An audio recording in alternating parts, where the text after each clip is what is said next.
is no doubt that Jesus was unique from a lot of people's perspective. Some people claim Jesus was Son of God or partially God.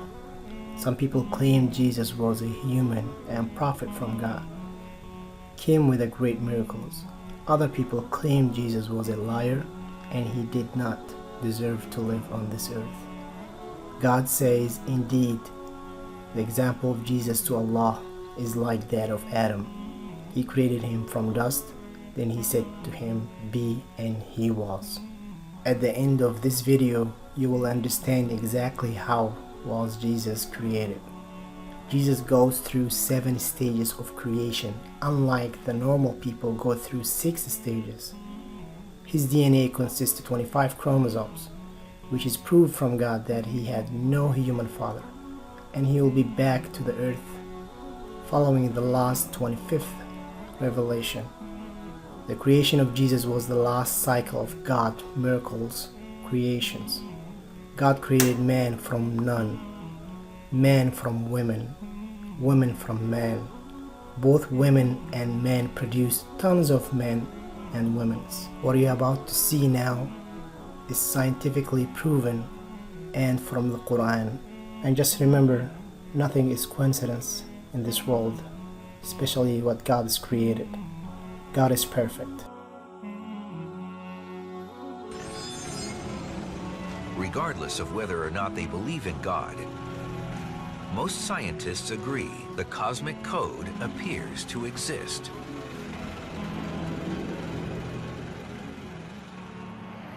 Everything in the universe is determined by the fundamental forces of nature. The strengths of those forces are characterized by numbers called fundamental constants that are so sensitive that if they changed by just a little bit, the universe as we know it wouldn't be here. For example, if the rate of expansion of the universe right after the Big Bang had changed by 1 part in a quintillion is 1 with 18 zeros after it, the universe would continue to expand or collapse back on itself, and none of this would be possible. To illustrate just how small a number 1 part in a quintillion is, imagine all the grains of sand on this beach. In fact, imagine all the grains of sand in all the world's beaches. That number's probably somewhere around a quintillion. In this analogy, if all that sand represented the rate of expansion of the universe right after the Big Bang, how many grains of sand would I need to add or subtract to wreck the universe? Just 1 grain, 1 in a quintillion. That's how precise things had to be for us to be here. But even though the Big Bang was perfectly calibrated, intelligent life would never have formed if matter had spread evenly across the universe. Had it been perfectly smooth, then there wouldn't be any clumps which would gravitate and form stars and galaxies. So we needed slight irregularities in the distribution of matter in the universe. Had those irregularities been much smaller, stars and galaxies wouldn't have formed. Had they been much larger, everything would have collapsed to form black holes. But even with the right distribution of matter throughout the universe, life would still never have formed without a complex series of processes inside stars that converted helium and hydrogen into heavier elements like carbon that form the basis of all living beings. Some of those stars explode, providing raw material with which to form new stars, planets, and ultimately life. Had the laws of physics been a little bit different, or even if the physical constants had been a little bit different from what they really are, this process of nuclear fusion and the explosion of stars might not have been possible, and we wouldn't be here discussing it. I don't know a single scientist who would disagree with the statement that the world is exceedingly ingenious. Not just mathematical, not just beautiful, not just elegant, but the manifestation of something truly extraordinary. The fine-tunings, how fine-tuned are they? Most of them are 1% sort of things. In other words, if a thing is 1% different, everything is bad. And a physicist could say maybe those are just luck. On the other hand, this cosmological constant is tuned to 1 part and 10 to the 120, 120 decimal places. Nobody thinks that's accidental. That is not a reasonable idea, that something is tuned to 120 decimal places just by accident. That's the most extreme example of fine-tuning.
Titled The Believers, from the 12th to the 14th verses, God is said to give a detailed description of how the human being is formed.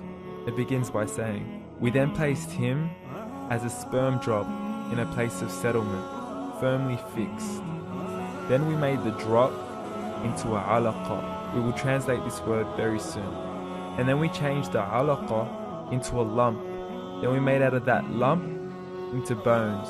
And then we clothed the bones with flesh. Then we caused him to grow and come into being and attain the definitive human form."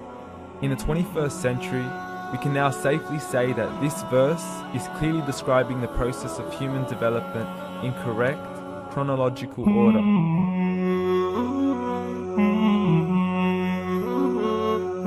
Descriptions of the human embryo in the Quran cannot be based on scientific knowledge in the 7th century. The only reasonable conclusion is that these descriptions were revealed to Muhammad from God.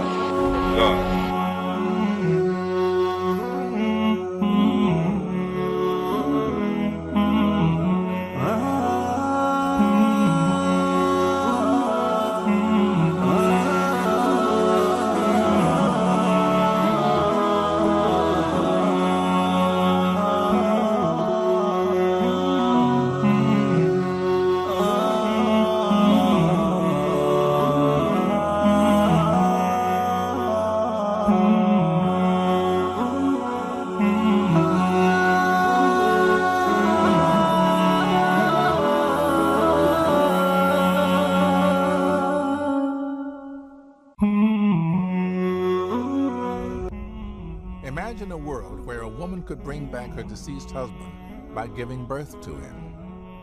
Or a man could bring back his mother and raise her as his daughter. If we have a living cell of a dead person, certainly we could, in theory, clone that individual. We published a paper about a year or two ago where we showed we can actually now create human embryos that are genetically identical to a normal embryo. The only way you would really know whether you could clone a human being is to actually implant that embryo into the uterus of a surrogate mother. Of course, we cannot implant those. That would be considered unethical, so it's unclear whether or not they would give rise to a human being.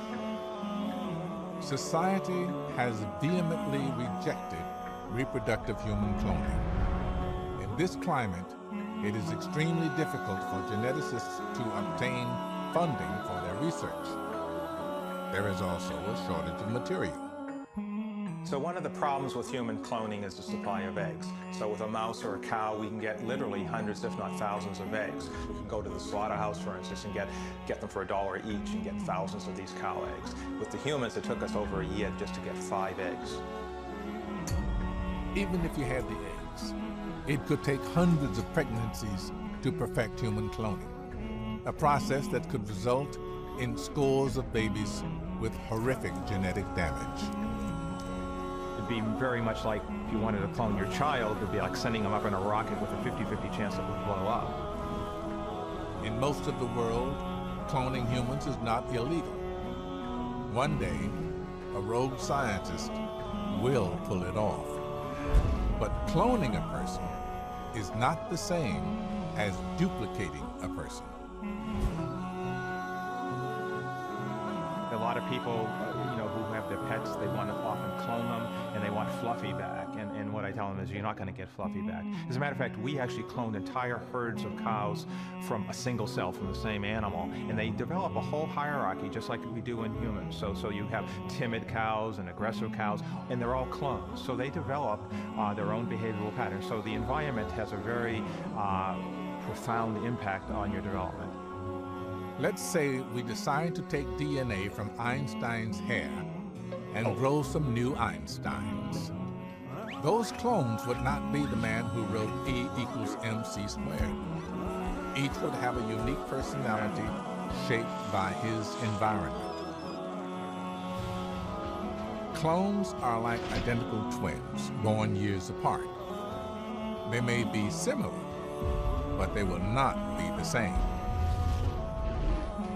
Perhaps the key to life after death is not to grow an entirely new body, but to resurrect the one you have.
Bye.